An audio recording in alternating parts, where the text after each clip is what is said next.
I often hear students say, well, you can't know anything that happened 2,000 years ago.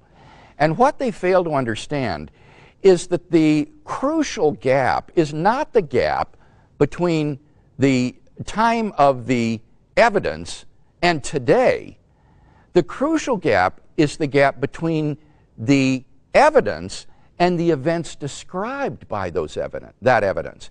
If the gap between the events and the evidence for those events is short, then how long it has been since the evidence in those events to the present day is just irrelevant.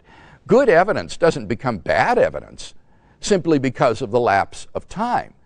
And with regard to the New Testament, when we look at the evidence, what we discover is that these records of the life of Jesus were written down within the first generation after those events, while the eyewitnesses were still alive, with people who had firsthand contact with those who had accompanied Jesus during his lifetime.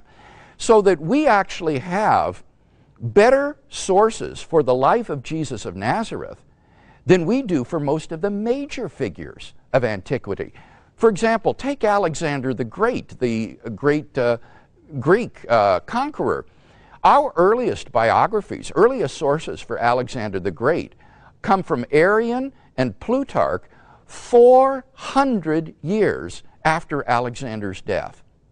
And yet, Greco-Roman historians still regard these records as fairly trustworthy accounts of the life of Alexander the Great. The fabulous legends about Alexander didn't arise until the centuries following those two authors.